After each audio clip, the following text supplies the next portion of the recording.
আসসালামু আলাইকুম বন্ধুরা, আশা করি সকলেই ভালো আছেন। ইতিপূর্বে আপনারা টাইটেলে দেখতে পাচ্ছেন আমি আপনাদেরকে নিয়ে আলোচনা করব সৌদি আরবের জনপ্রিয় 4টি জবের বিষয় নিয়ে। আপনারা টাইটেলেই দেখতে পেরেছেন যে 4টি জবের বিষয় হলো হেল্পার, স্টিল ফিক্সার, কার্পেন্টার এবং মেশন। এই 4টি কাজের বিস্তারিত সম্পর্কে জানব এবং এই 4টি কাজের বেসিক স্যালারি কীরকম আসে সেটাও আপনাদেরকে জানাবো। সুতরাং ভিডিওটি সম্পূর্ণ না টেনে ভিডিওটি দেখার অনুরোধ রইল।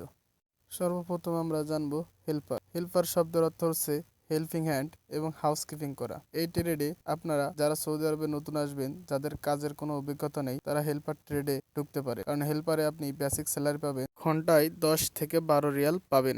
হেল্পার ট্রেডে আপনারা অনেকগুলো কাজ শিখতে পারবেন, যেমন shuttering, carpenter, mason, steel fixer. আর দ্বিতীয় যে কাজটি হলো এটি হলো স্টিল ফিক্সার। স্টিল ফিক্সারের কাজ হচ্ছে বাংলায় আমরা বলি রড, হিন্দিতে বলে সারিয়া এবং আরবিতে বলে হাদিদ। এটির বান্ধনের কাজকে বলা হয় স্টিল ফিক্সার। স্টিল ফিক্সারের কাজ করতে হলে আপনাকে কিছু জিনিস জানতে হবে, যেরকম রড বাঁধার 6টি নিয়ম রয়েছে। এর মধ্যে সিঙ্গেল এবং ডাবল এই দুটি সব থেকে বেশি ব্যবহৃত হয় এবং জনপ্রিয়। এছাড়াও আপনাকে জানতে হবে রড কত মিলি এবং কী এবং এর সঙ্গে আপনাকে আরও জানতে হবে কাটিং লেন্থ। আপনি একটা রড কতটুকু কাটবেন আপনার কলামের সাইজ অনুযায়ী এবং কতটুকু ব্যান্ড করবেন একটি স্টিরাপ বা রিং তৈরি করার জন্য, এই বিষয়েও জানতে হবে। এবং সবথেকে বেশি জানতে হবে মেজারমেন্ট টেপের মাপ। আর স্টিল ফিক্সারের কাজের রেট ঘন্টায় আপনার 13 থেকে 16 রিয়াল পর্যন্ত হয়ে থাকে। আর তৃতীয় নম্বরে যে কাজটি দেখতে পাচ্ছেন এটি হচ্ছে শাটারিং কার্পেন্টার। শাটারিং কার্পেন্টারের কাজ করতে হলে আপনাকে কিছু জিনিস শিখতে হবে। প্রথমত হচ্ছে মেজারমেন্ট টেপের মাপ সব জানতে হবে, মিলিমিটার এবং সেন্টিমিটার। এছাড়াও শাটারিং কার্পেন্টারে কী মালামাল লাগে এ সম্পর্কেও জ্ঞান থাকতে হবে এবং পিলাইয়ের মাপ, মোরব্বার মাপ এই বিষয়েও আপনাকে সব কিছু বিস্তারিত জানতে হবে। এবং স্টিল ফিক্সারের কাজ হয়ে যাওয়ার পরেই শুরু হয় শাটারিং কার্পেন্টারের কাজ। আর শাটারিং কার্পেন্টারেরও বেসিক হয়ে থাকে 13 থেকে 16 রিয়াল পর্যন্ত।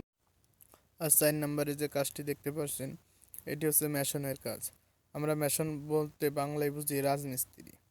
যারা রাজমিস্ত্রির কাজ বোঝেন পারেন তাদের জন্য এই কাজটি পারফেক্ট, কারণ রাজমিস্ত্রির কাজ সহজেই কেউ করতে পারে না। আর যারা রাজমিস্ত্রির কাজ পারেন তারা অবশ্যই এই মেশনের কাজেই আসবেন, কারণ এতেও কার্পেন্টার ও স্টিল ফিক্সারের বেতনের চেয়ে 1 টাকা 1.5 টাকা বেশি থাকে। আর সবশেষে আমি একটা কথাই বলবো, যারা সৌদি আরবে নতুন আসবেন তারা অবশ্যই কিছু না কিছু কাজ শিখে আসবেন দেশ থেকে। তা না হলে এখানে যারা ফ্রি ভিসায় আসবেন, যারা নতুন অবস্থায় থাকবেন, তারা হেল্পার ছাড়া অন্য কোনো ট্রেডে ঢুকতে পারবেন না। ঢুকলেও 1-2 মাস কাজ করার পরে যখন দেখবে আপনার অভিজ্ঞতা নেই, তখন আপনাকে রিলিজ করে দিবে। সুতরাং দেশ থেকে আসার আগে 3 মাস অথবা 6 মাস একটা ট্রেনিং করে আসেন টিটিসি থেকে। এতে আপনার দক্ষতাও বাড়বে এবং বিদেশে এসে বসে থাকা লাগবে না।